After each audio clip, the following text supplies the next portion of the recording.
really, I'm bumming. You know, I mean, I can't. I'm stuck in this catch-22. You know, I want to get out there and keep fighting and keep learning, but at the same token, name's a little too big to get away with that.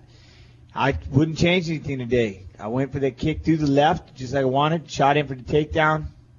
Man, I'm going to have a seriously sore throat tomorrow, man. My neck, it hurts pretty good. I just got caught up in that guillotine. Fight's over. I spent 3.5 months for a quickie. You know? I watched you after the fight, and you put your head on the ground, and it was almost as though I can't even imagine what was going through your mind. Can you just share that with us? Because you were kind of lying on Grisby, and then you kind of moved off and just wanted to be alone for a second. What was going through your mind then? I just, this is it. This is it. I mean, what do I do? This is it. That's all I kept thinking. God, this is it. This is done. And that's why I was looking at the crowd just waving and doing, I'm out. I'm done. And I just started throwing my clothes out there, and that was it. I don't know. I mean, at what point do I feel like, am I damaging my quote-unquote legacy? I don't know. I don't feel like I am, because this is a different kind of sport. I never was that guy that wasn't like I was undefeated for years and years and years, and then just started getting dropped and knocked out again. I've always just been this guy fighting and, just trying to pull out wins and do what I can do. And when I got caught in that guillotine, I kept trying. I'm like, oh, and then I was like, this is it. I'm like, man, what do I got to do? Because I was in great shape. I was ready. I tried something different, and got beat. That's JENS Pulver with Ariel and Steve, ESPN Radio 1100. We're doing post-fight from WEC 41 in Sacramento. We got a bunch of other spots we'll get to. We'll get your comments as well in the main event, which was Uriah Faber falling in a unanimous decision to the champ Mike Brown. See, I think the weird thing about retirement and kind of when to move on, when to continue in MMA, especially in a loss like this, it's not like you went out and you got your ass kicked. It's more of a technique thing, and then, that's why it's frustrating. Yeah, I mean, that's the deal. I mean, people try to put me in the same category with Chuck Liddell, and I'm not getting knocked unconscious for 5, 6, 7 minutes at a time.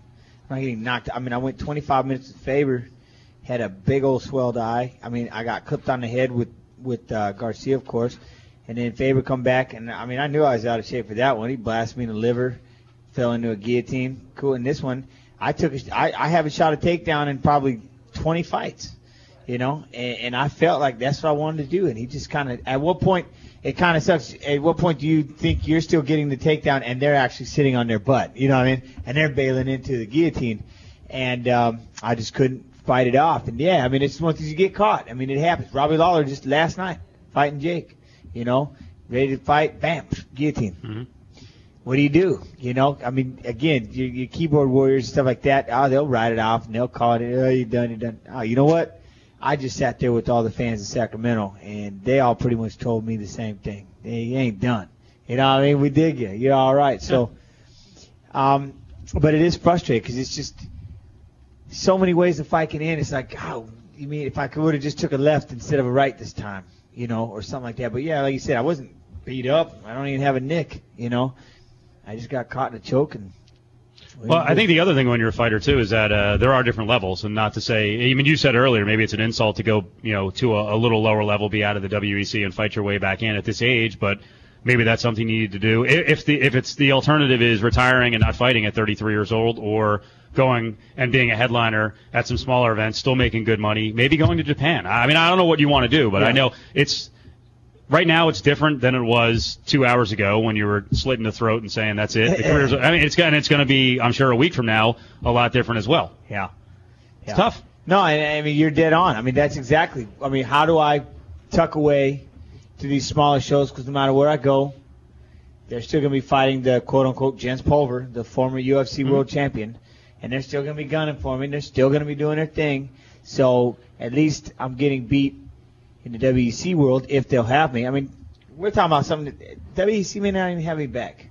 There's no guarantee. They don't even got to bring me back, So I may – but for me, I guess on the outside, I'm just like, I just want to get fights. I just want to get that – I want to get to that W and get back in there, and it's just so hard right now. Yeah, do I feel the sports? No, man, I got plenty offered. It's just fast. These crazy things happen in these fights, and do I feel like I can be competitive? Yeah, for sure. Could they come to you and say, you know what, listen, because they're obviously doing it with Liddell, and I know you're saying you're different than Liddell, but they're obviously telling him, we're going to take care of you. If they came to you and said, hey, here's an announcing gig, here's a certain amount of money, does the competitive nature go away? At that point, do you go, you know what, maybe I'm better off doing this? Because, the other difference is, this is why I love the guys in the internet, and believe me, we're part of the media, so we write critically about different people, but it's really easy for someone on the outside to tell someone who's 39 or 33 that your career is over. Because most of us don't face, I'm not going to face the end of my career, God willing, until whatever, 60 or something, like most of us. But it's a little different when you're in your 30s and all of a sudden. But go back to the original question, which was if they came to you with a package and said, announcing, we'll take care of you, you don't have to fight anymore. You know what? Number one, I would take it because I think the first thing is this. Y'all need to understand one thing. I don't make six figures a year. I don't make $1 million. You see me on TV, that don't mean squat. I'm not rich. And that's a lot of people, they get, you're on TV, you must, no, man. This is my job. My house is $156,000, 4-bedroom, living in Iowa. I got an acre and a half. I got a 1999 rodeo. You know where that 2007 Roush sits? In the garage. It's got 800 miles on it. I don't even like it. I don't drive it. It just sits there. $65,000 car. Someone wants it, they can come get it. It's going to go up on eBay. It's not my style, and that's the thing. It's not my style. Do I just want to be comfortable? Absolutely. Then I can make choices. Right now, I got to fight no matter what because that's my job. That's what I do.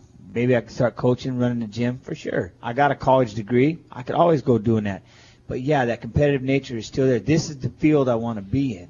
So maybe when the pressure is I've already had, you know what, I can pay my bills doing the commentating, hanging out. Then I fight because I love it and I got no other reason to fight.